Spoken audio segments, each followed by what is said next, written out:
What is up, Facebook land? My name is Judah Hoover, and this is Josh Weidman, and we are coming back to you again today with another Friday news roundup. This is the Build and Grow with Real Estate show.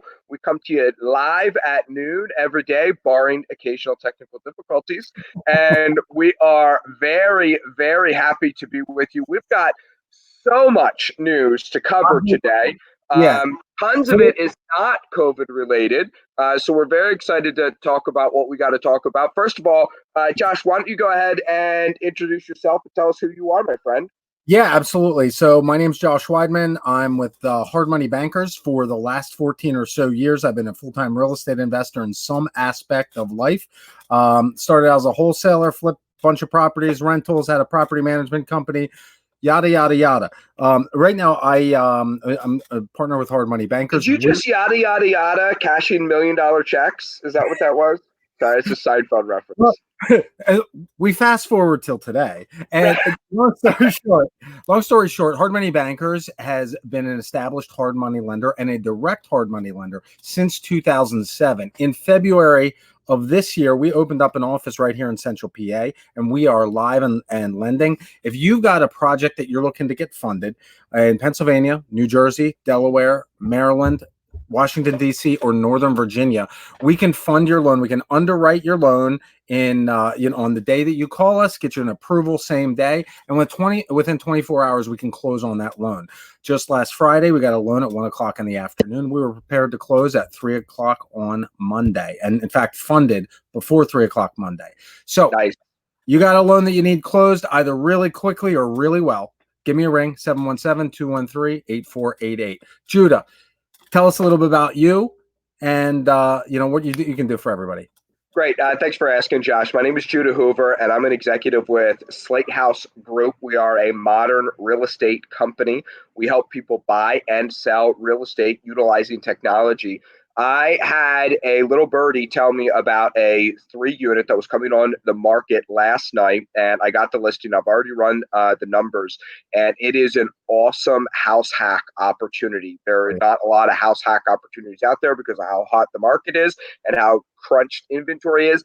And later on today, I am going to be calling, like right after we get off the show, I am going to be calling 100 people on my Hot 100 list and going over the numbers of this property with them and telling them why I think they should buy it. I'm not the listing agent. I'd like to be your buyer's agent. If you have your own buyer's agent who you want to be who does it, that's fine too. But I think I'd make an awesome buyer's agent for you. And if you want to be on my Hot 100 list to know about awesome properties when they come out, as they're coming out, whether they're on market or off market. Listen, here's the deal, folks. I mean, there's no humble way of saying this. I manage 4,000 units in 4 states. I have about 1,000 owners I work with. If you're not on my radar and I'm not on your radar, do you even want to buy real estate? Like I have the inside track to so much stuff. I'm meeting with somebody later on today at 2 o'clock. She's a great young lady. And we're talking about how to get her from 3 units up to 10 or 15. She is moving and taking action. I was on the phone yesterday with somebody for about an hour and a half talking about subject 2, which is what we're doing, this week and the content we're covering. I love talking about real estate. I love sending deals to Josh. I love this show, and I love everything you guys do. Well, listen, guys, I got to say one thing. I'm a little disappointed because I know I'm not on the top 100. And I am an active real estate investor. I am actively marketing and looking for deals. So how do I get on the top 100 list? You just shoot me an email and say, hey, Judah, get me on the top 100 list, please. There we go. So, man, I gotta tell you, you told me not to start with COVID-19 today. I just don't want it to be the COVID show. No, so I'm looking over the show prep that we've been doing and everything like that. And I feel like this is I don't want our news show to be a COVID show. And I'm not interested in the Build and Grow with Real Estate be the Build and Grow with Real Estate in a COVID world show. You know what I mean? Like, I get it. But listen, you know that this virus is bad when the dogs are getting it. Right. It's getting dogs. This is a catastrophe. Shut down everything. Right. Yeah. So there's been a confirmed case of a dog that has COVID-19, not just a transmitter, but actually has it, and that is obviously pretty scary stuff. And we're moving into a different world. One of the things that we're going to talk about today is how the unemployment is still stubbornly over 1 million per week of new files. They said that that's historic, but at a certain point, when we've had it for 16 weeks running, it's kind of very much become the new normal. And I don't hate that term as much as a lot of other people do. Here's the thing that I hope that doesn't happen with COVID. I hope that when this all goes and moves beyond us, we are a mask wearing society. Like a lot of Asia is mask wearing societies, and it's not uncommon for people in Asia to have masks on all the time, which almost makes you wonder if masks are so good, how did it spread in Asia if it was already culturally appropriate for them to wear masks? Sorry, we don't ask questions like that. But I think that I just hope that when this goes and is over and behind us, it truly is over and behind us. All right, so let's hammer through the COVID stuff. Let's give it a couple minutes, and then Yeah. we'll move into the rest of the You got 2 to 3 minutes on COVID. Go. No joke. There is a lot. So deep breath. All right, I'm coming to this with a bias. I'm saying it out loud, first and foremost. And my bias is that I don't like government intervention in my life. And because of that, I've been a pessimist about the masks. I've been a pessimist about the shutdown. I've been pessimistic and had a negative outlook on all of this stuff. But the truth is, even though I'm a pessimist, I like being alive and healthy, and I like my kids growing up safe and healthy, and my wife to be in good shape, right? So I wear a mask when I go. All your kids? There's not one that you'd trade every once in a while? I love 2 of them at a time. It doesn't matter which, but I love them. They're great. I want them all to be healthy, but I'll take any 2 of them at a time. Right. So we've been following. We quarantined before everybody else even started. Right. We have been quarantined longer than most people have. But the bottom line is, I wear my mask. I do this. I do that.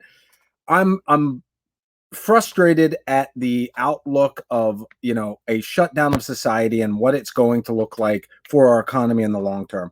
And within that context, I think it's important to talk about some of the things that are happening, regardless of your political take, your stance. If you think I'm crazy for thinking that this whole thing is contrived, so be it. I get it. Right now, the U.S. is the epicenter for COVID infections. We've got the most of them. We've got the specifically Florida. Yeah, specifically Florida. There's 3.1 million cases of infection. There's 133,000 deaths in this country. That is not nothing. That is real. It's obvious that this is a real infection. It's a real virus and can do some damage.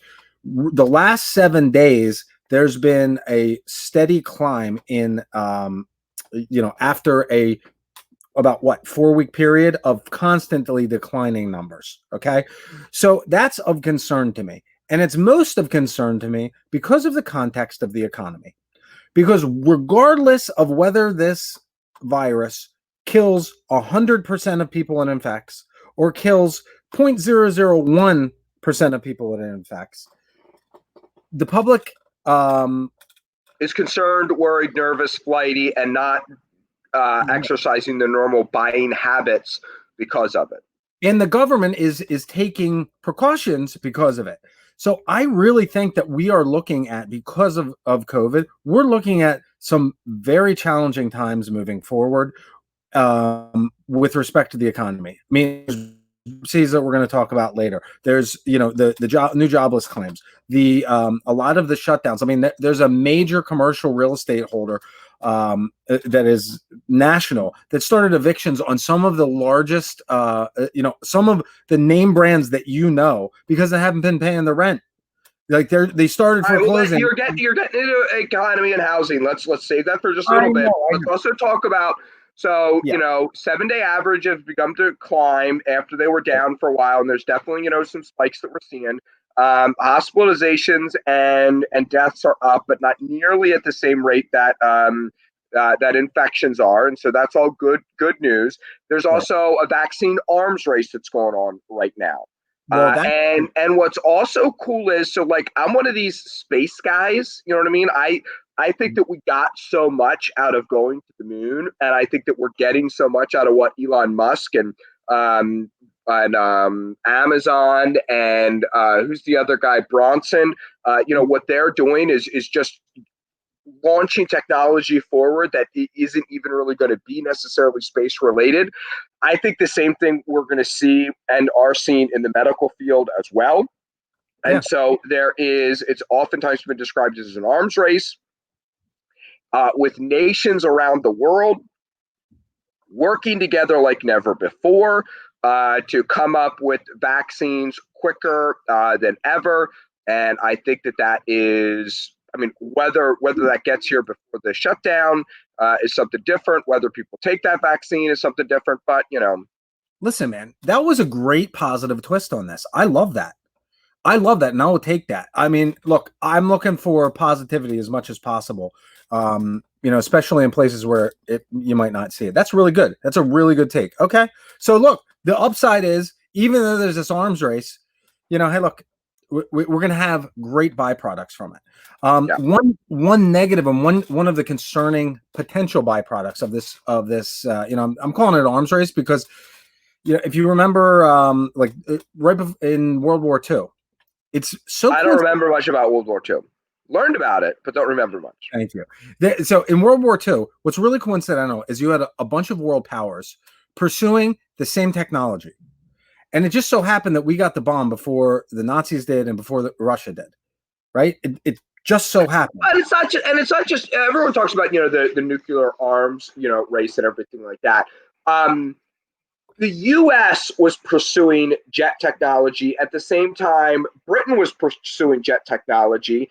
And just like in how, I won't get into it and I won't nerd out on you right now, but just in how the British did the tail was different, better than what we did, but we did better jet engines. And so the British were like, hey, here you go. Here's our technology. We figured out a couple pieces that you didn't figure out, but you've figured out the other 80% of it a whole lot better. And so together we were able to have fighter jets sooner than the Cold War powers and the Axis powers and things like that. This came into play after World War II. But the point is that when we work together, it's amazing what we can do.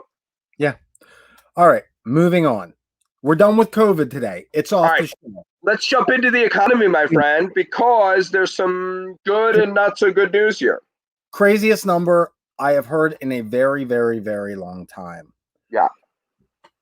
If you weren't looking at the notes, what would you say if I told you that 1/3 of households had not? Yeah, I heard about this the other day. I think it's crazy. 1/3 of people have not made their full mortgage payment for July yet. Right. I mean, not 1/3. Now, to be fair, we're at the 10th today, and this was published on the 8th. So look, there's some skewed numbers and timeframes and things like that. But I don't know about you. Most people I know, they mail their mortgage payment out on the 28th. Right. Like, I was really concerned about that, but I was also interested because I didn't have anything historical when I read that story. I didn't have anything historical to back it up to. You know what I mean? What should it be? Is it normally 30%? Is it normally 40% and it's down for some reason? Is it normally only 10%? Oh, you have it. Go. Yeah. April was 91%. Had paid. What's that? Had paid. Yeah. In June, you can't say 30. You can't say 33% hadn't paid and then 90% had paid. You're mixing terms there. Yeah, so we went from 9% hadn't paid to 32% hadn't paid. 9 to 32. That's how you explain that. We need Chiron graphics. That's what we need.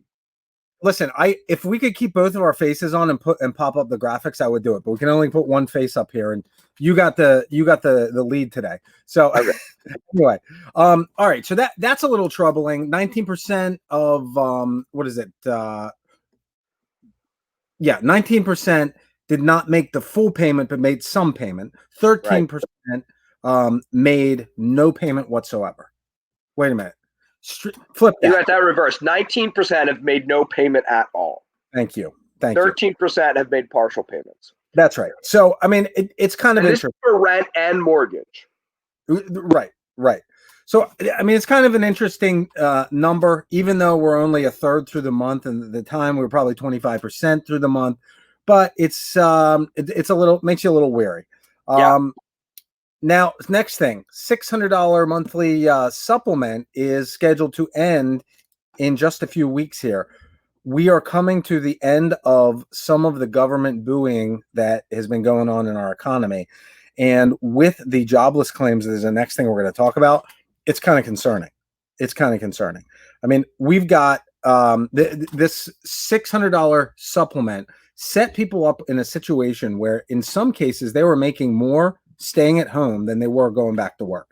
And so even though it's likely that there's going to be another government another government package or a stimulus package that's going to help out with unemployment, even supplement it, it might not be direct payments to people, though. It could be infrastructure projects, or it could be another round of PPP where it's money going to businesses. So just because we see more economic stimulus does not mean that it is going to be direct payments.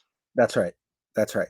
So, I mean, there's just some concerning things that are happening right now as far as that goes. Now we go into jobless. I'm going to step back. You go ahead. Yeah, well, so, like we talked about, like I teased, 1.3 million first-time jobless claims. That's not, continuing claims.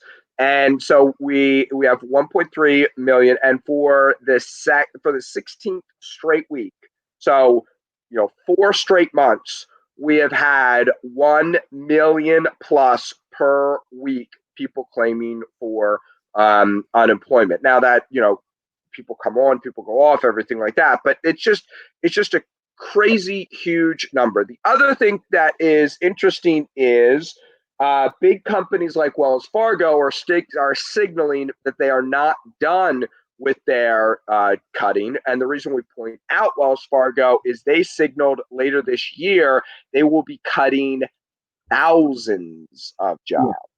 Thousands of jobs. So, I mean, the thing that has always concerned me, and we talked about this last week with the announcement of the 4 million new jobs, maybe it was 2 weeks ago, of 4 million new jobs. By the way, Jana, great comment. You know that Yes. 4 out of 3 people are no good at math. That's awesome. Right. I mean, didn't I tell you just the other day when we made our grammatical error that if Jana was on here, she would have let us know about it. Yeah. She's the head of my editorial board. I love it. I love it. But so joblessness is a real problem. It is a straight up issue. And you know what I think is interesting is Elon Musk and oh my gosh, head of Amazon, Jeff Bezos. Yeah, they've been talking about this guaranteed annual income. So it's a supplement with the technology that's coming on board. A lot of the lower level jobs, and frankly, a lot of the non-specialized jobs in the future will be done by computers and robots and AI. The jobs just will not exist. So what do you do with the mass of people that are not computer programmers? Like, a couple of years ago, that's a rabbit hole. Bottom line, a whole other rabbit hole, my friend. We live in a supply side economy, like it or not, and if there's not people making income, there won't be people consuming goods, which means the jobs won't be there. The invisible hand of the market will find a balance. And where does the thousands of dollars come from that we're going to pay people? It comes from government and taxes, which put a more burden on the economy than what paying people will benefit. You understand what I'm saying? What I'm saying is, this was a discussion that was had already, right? This was a discussion that people have been having for years in theory. Now we're starting to see some practical application here, where we have businesses that are dropping off the map, going out of business, and with the potential of another shutdown from COVID, or at least restrictions from COVID, more and more businesses going out of business, so that the jobs are just not there. And that's the real fear here, is that if you have people without jobs, guess what? They're not going to pay their rent. They're not going to pay their mortgage. They're not going to be consumers. And besides the real hurt that's going to come from life in general, you've got a total shift in in belief and confidence in the greatness of America if that happens. Yep, I completely agree. All right, Yeah. let's keep on moving. We got a bunch more cooking, grilling up on the content grill, and it is sizzling. So we have this right here with the stock Yeah. market. Now, this is something that you have been hammering on for a while. A little bit pessimistic. Talk to me what you're seeing happening. So I'm going to start with a huge asterisk, and that is I have never bought a stock. I do not invest in the stock market because I don't understand it. But as a layman, I see what's happening, and it doesn't necessarily make sense to me that the value of a company is not related to their revenue and their ability to generate income and profits. So there's an economist, Gary Shilling, compared the current market to 1929 in that, after there was a small stock market crash and a recovery and then a huge plummet right afterward. So he's predicting a 40% drop in the current stock market, which is pretty crazy. I mean, that's going to have a pretty negative effect on the economy if it happens. Yeah, yeah. I mean, that is definitely a big thing of concern. We are definitely seeing a whole lot of companies that are struggling to make revenue predictions and are coming up short. There was one that I even just read about earlier today. Shoot, and I'm trying to find it. I was surprised that they had missed their Projection. Q1 numbers. Shoot. Yeah. There's a lot of companies that you wouldn't necessarily think of. It was like Walgreens or something like that. Was it Walgreens? Oh, yeah. Their Q1 numbers? It was Walgreens. I mean, they were like Q2 numbers, whatever, or first half numbers, whatever it was. I was really surprised because those grocery stores and health stores have actually been done pretty well. So yeah, I mean it's pretty crazy. I'm looking through something out. It was Walgreens. They lost 1.7 billion in the 3 months ending May 31st. That's scary. Right. It's not just that they missed, but they actually they lost money. So that could be bad management or whatever. But yeah, so that's interesting. Also, did you hear about Brooks Brothers? Yeah, and Lucky Brand. Like my favorite color is Brooks Brothers blue and gray. I have a whole lot of blue and gray in my wardrobe. I love Brooks Brothers. I wish if I had more money, I would own more Brooks Brothers. They've been around for 200 years. Now, filing for bankruptcy does not mean going out of business. But when I read about this, and there's been rumors of it coming now for about 3 or 4 weeks, so it wasn't totally unsurprising when it happened. But Brooks Brothers filing, that's definitely a bit of a disappointment. Well, and these large companies, I don't know if you've my Facebook feed and my news feed is full of these, since these announcements of these larger companies that took the PPP loans. You got people coming out and saying, "Oh, this is ridiculous. They were so wealthy. It's such a big company." But look, if these big companies go out of business, they're losing way more jobs. They should be getting big chunks, $15 million payments and stuff like that.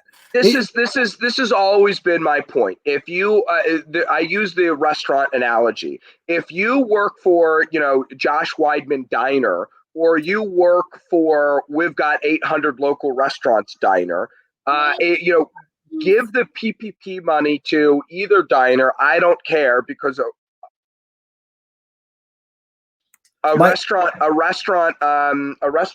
job is a restaurant job, whether you work for a mom and pop or whether you work for a big chain. And as an economy, we want everybody to hold on to their jobs. Sorry, yeah. I thought maybe something was wrong with me. I didn't realize that you were probably muted yourself and were yelling at kids. I did. I got a 5-year-old that just ran in on our show. So anyway, totally get it. But talk to me about Tesla, my friend. Well, so this is our favorite guy. Elon Musk is nothing if not a major personality, right? So he posted something on their website. It was a picture of him standing there, like, I mean, it's like a goofy smile, and there's this dude in short shorts over on the side because all of these people are shorting his stock. Everybody, and he just keeps defying them. And I mean, like, I know one trader that he's like, this whole thing's a fraud. It's a Ponzi scheme. It's gonna fall apart, and then it goes higher, and then it goes higher, and he's like pulling his hair out. Well, this week, the largest short position in the history of the stock market is in place against Tesla. $20 billion against, is shorting Tesla right now. That's a huge number.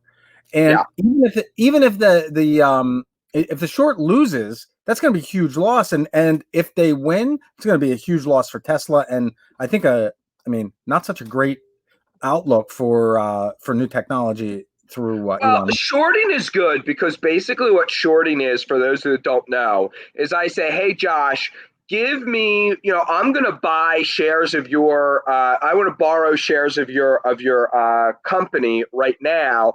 And what I'll do is I'll buy back in at a lower price. So shorting can actually help a company, not in free fall, but a company that's sliding, actually find some levels like where it can actually put brakes. So there's a lot of people who think that shorting like pushes down stocks. It actually, if a stock is sliding, can help stop that, because to profit from your short, the company either needs to go out of business totally, or you need to buy back in at a lower price. The only way you can profit from a short is to buy the company stock.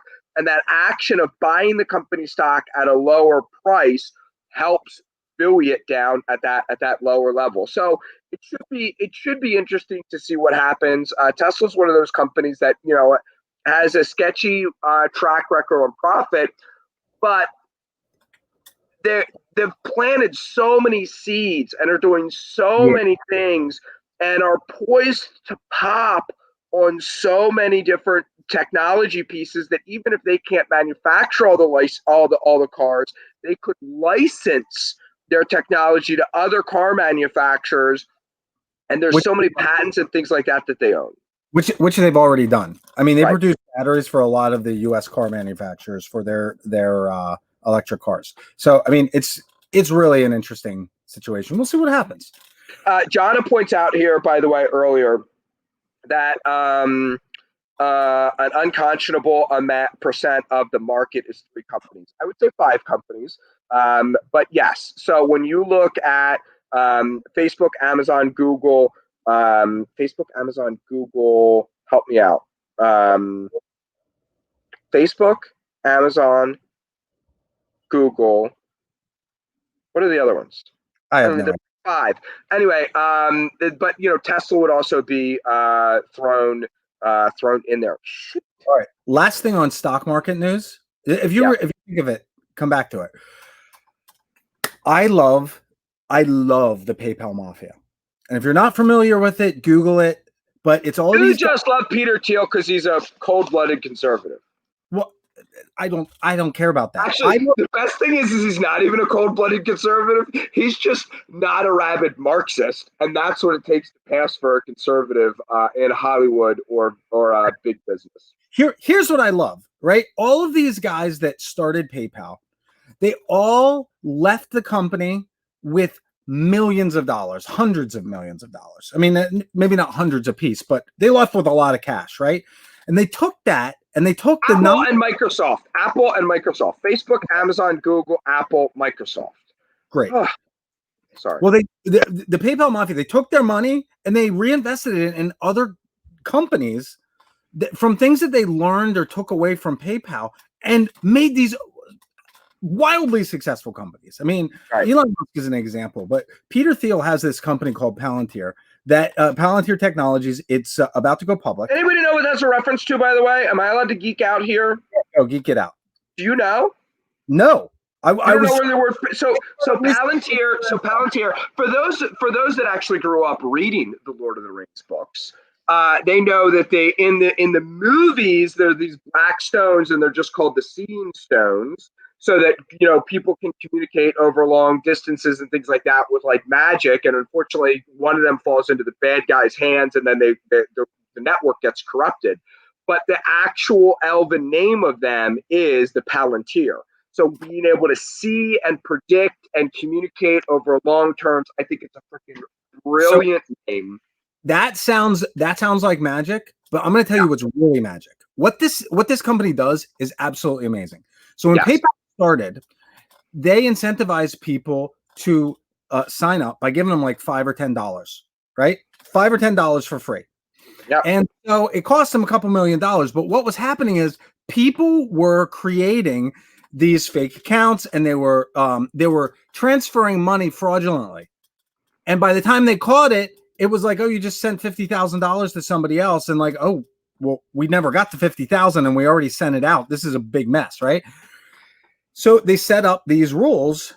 Every time they found a loophole, they set up a rule, a computer program that just made sure it was real. Well, guess what? The scammers just said, okay, well, we have another rule that we have to circumvent. And so what they found is that if they set up these rules to identify transactions that looked potentially fraudulent, they could then have a human step in, review the information, and instead of having a human look at every transaction, which is impossible, they could just look at the most high level and highly potential fraudulent cases. And by doing that, they were able to reduce their threat and their fraud to almost nothing. Well, Palantir, they took that idea and they applied it across a whole lot of different spectrums. I mean, they were hired by the U.S. government to start doing research in and start identifying for areas of child trafficking and sex trafficking, and they're responsible for shutting down a large portion of the trafficking that happened throughout the world. I mean, it's an awesome application. They also probably are the ones responsible for reading your emails and and reading every text message and listening to every phone call. But when you can look and you can get a computer to sort the data, and you can look and see what do these million people, how do these million people behave?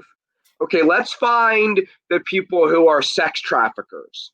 And let's look at how often they go to Home Depot. Let's look at, do they fill up with gas? Or when they fill up their gas, do they use cash or do they use a card? Just like random things. When they order from a pizza place, do they get stromboli or do they get pizza?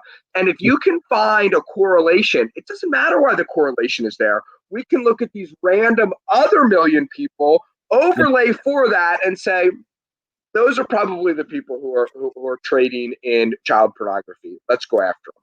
Well, this is how illegal immigrants who got into our country and have kind of slipped through the cracks, but they have a driver's license, but it's a fraudulent driver's license or things like that. This is how they can do that. They can also do the same thing for tax evasion and illegal tax deductions and all kinds of things. There's all kinds of ways that this technology can be used to fight crime.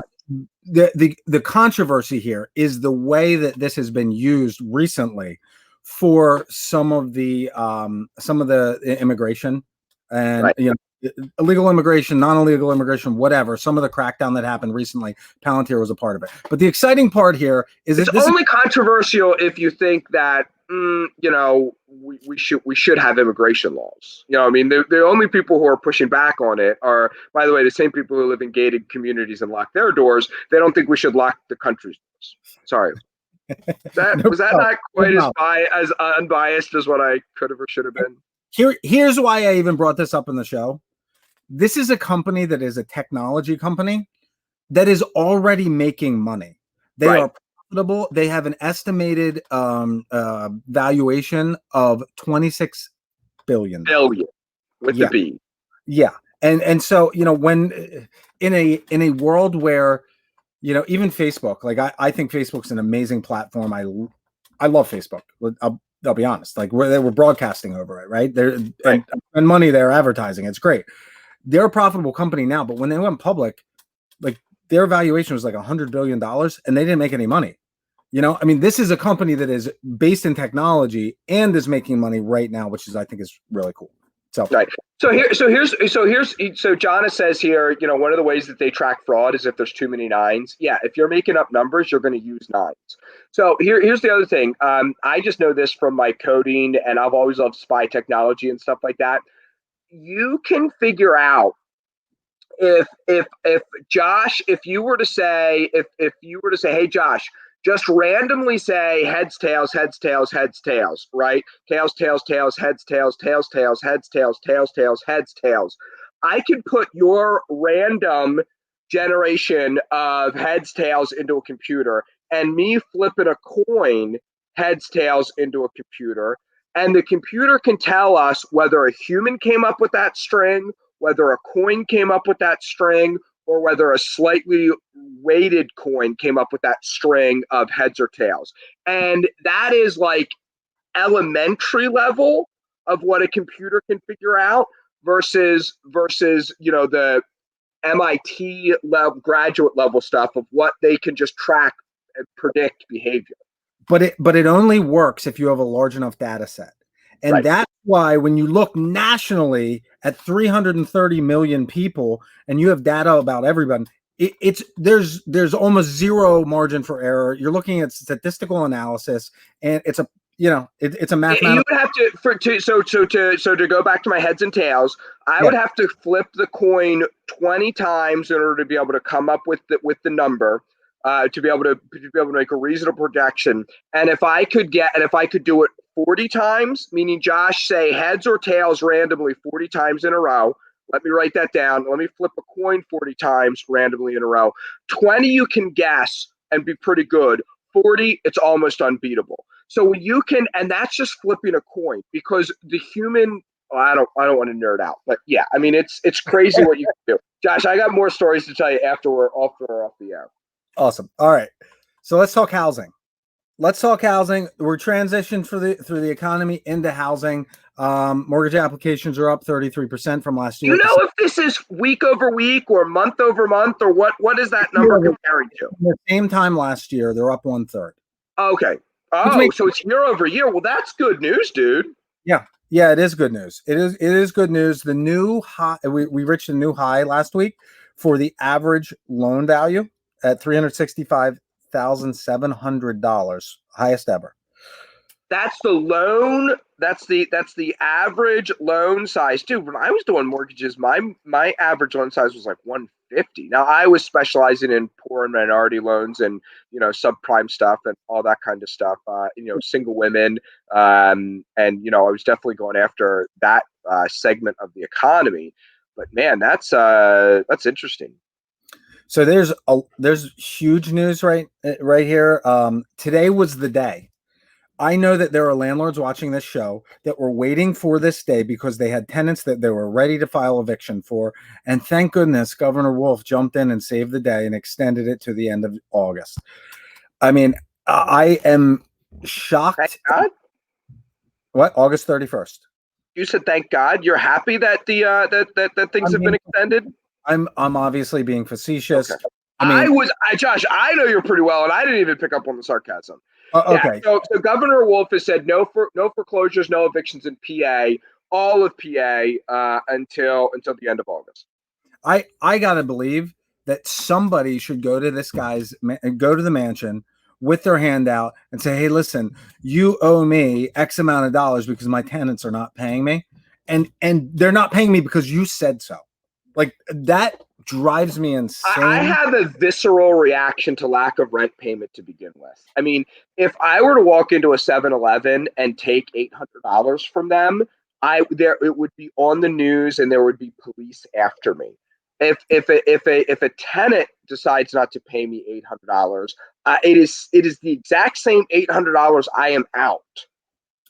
And we as a society just accept it and are fine with it. It is criminal. It's been for class warfare. I mean, I think I read I don't have the quote in front of me, I did, but it was something like, we're coming to the aid of people that can't afford to pay their rents. And like, I get it. I totally do. I have been in financial situations that I'm not going to disclose here, but like that, I don't have the money to pay it, but right. Not communicating and just not paying it. And then expecting the landlords to just, oh, okay, well, we don't get our rent for another 2 months. No big deal. The mortgage companies won't care, I'm sure. I mean, like all of this has a ripple effect, and it's going to come back to bite people. You know what I mean? Like it's going. Look at what rent control does. Look at what price controls do. Yeah. I mean, you can. These are not experiments we haven't run in the past. So there's during World War II when they froze prices on certain things, it causes all kinds of problems. New York, the rental market in New York is still a mess because of rent control, and it really it actually divides society into those who can afford and those who can't, and it's less egalitarian, not more egalitarian. The exact opposite effect long term is what happens, and it is unfortunate. Well, and let's face it, you get what you incentivize. If you incentivize no rent payments, you're going to lose landlords, and when you lose landlords, you lose affordable housing.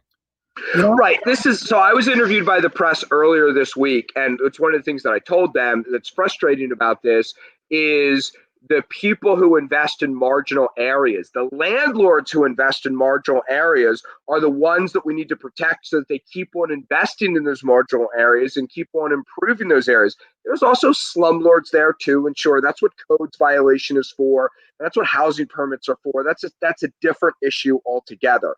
Right. But when we allow marginal landlords to have their margins cut and hurt even more, it forces good landlords out of the cities where you want them to the suburbs where it's easier and more predictable, where people don't have problems paying their rent. And it means the only people who are investing in cities are the people who want to skirt the laws anyway. This is a bad idea. And on an even more fundamental level, it creates a dispute about property rights. Right. And I'm not even talking about housing property rights, but like if you can say, hey, Judah, we entered into a contract that said that you're going to pay me X amount of dollars and I'm going to provide you housing.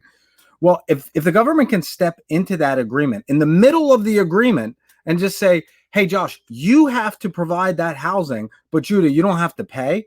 Well, what's to say that they can't just come and take the money in your bank? Contract law is very inviolable in the U.S. and Governor Wolf has just inserted himself into every contract in Pennsylvania without legislature overview or anything like that. I think it is a gross overstepping of boundaries, and it is unfortunate that to say that and to talk about the precedent that it sets, you are seen as a hate monger, wealthy fat cat. I'm not a wealthy fat cat, by the way. I'll show you my minivan if you doubt me. I just understood right and wrong. Look, what vehicle can you buy to put 4 kids in the back? I've got 3, and the minivan's tight. Like, I get it, man. I get it. So, all right, let's for the first time in a long time, CoreLogic's predictions for next year are not that the economy or the housing market's going to increase. Right. CoreLogic is a data aggregator and analysis company, right? Where they look at national data specifically for the housing industry. Right. And they're going to make predictions, and every year they make predictions. Well, the predictions for May 2020 to May 2021 are that housing prices are going to, or sales are going to de-escalate, and the sales prices are going to decline by 1.3%, which isn't much, but that's one more brick in the wall of, telling me that, look, the housing market's going to change soon. We've got all of these things happening. You and I were talking about this before the show, that you're like starting to see all this stuff kind of coalesce and come together. It's almost like those, what were they called? Magic Eye? Where you had to look at them and crush your eyes, and all your friends, they were super popular in the early 90s, and they had like books and books published of them, and you would like stare at them and stare at them and stare at them, and then slowly it would like come together, and then you'd see it, you'd be like, wow, I can't believe I didn't notice that before. You think do you remember that friend? Remember having that friend that no matter how many of these things they stared at, they couldn't see the picture? Right. I mean, like, I feel like right now I'm seeing all of these images come in line, and like I'm seeing the image, and I'm talking to people, even and like we're talking about it. It's like I don't see it, man. Not quite there. I'm not sold on it yet. I think that we've got just as much, if not more, potential for upside. I agree with you. There is the potential there, and the government keeps pumping money into the economy. That makes it really tough for it's And everybody else is devaluing their economy. Everybody else around the world is in worse shape than we are, man. So like I just see all kinds of good stuff. All right, you want to wrap up? You got anything else to talk about here? You want to wrap up on guns quickly before we sign off? Yeah, I mean, so there's some really I mean, this is kind of like odd news. Number one, firearm purchases in PA are up a lot. And there was an article that came out earlier this week that said a lot of those are straw purchases because there's What's a straw purchase? Straw purchase is, say Judah wants to buy a gun, but he has a felony on his record. He can't go and buy a gun. So I go in for Judah and I buy it for him. I got a clean record. I walk out, I hand him the gun. Well, there's a lot of there's some feedback that perhaps a lot of these purchases are straw purchases because they're contacting the people that supposedly bought the gun and like, I don't know what you're talking about. Right. And here's what happens. You can Josh can buy a long gun, meaning a rifle, a shotgun, anything like that. Be it semi-automatic, automatic, whether it looks scary or doesn't look scary, whether it's an AR-15 or not. Josh can sell that gun to me as a private sale. If Josh were to buy a handgun and he were going to want to sell that to me, we could do a private sale, but we would need to go to a licensed gun dealer and they would still need to do a background check on me. Josh is not allowed to sell a long gun to anybody who's not allowed to, but there is no like double check. There is a double check for handguns. You are not allowed to sell handguns. And also, listen, love guns, hate guns, whatever. I'll fight that fight with you later. Just please stop saying there's a gun show loophole. There is no gun show loophole. It just doesn't exist. You sound uninformed about the debate. We can have the debate all you want on gun show on gun rights or gun control or blah blah blah. There isn't a gun show loophole. All right. Last thing that I wanted to talk about today, I mean, the Supreme Court stuff, we could talk about it for an entire day, and I didn't take enough notes. But I read a very, very interesting article this week from a guy that analyzes elections, right? Love him or hate him, Donald Trump is down in every single poll that you are going to see anywhere. This guy has a model that uses results from the primaries to predict the next president of the United States. And he's been right based on that data 25 out of 27 elections since for the last 108 years. Okay, so it sounds like it's pretty accurate. And he's predicting by 91% accuracy that Donald Trump's going to win. Right, there's a 91% chance that Donald Trump is going to win, and it's basically based on enthusiasm of the base.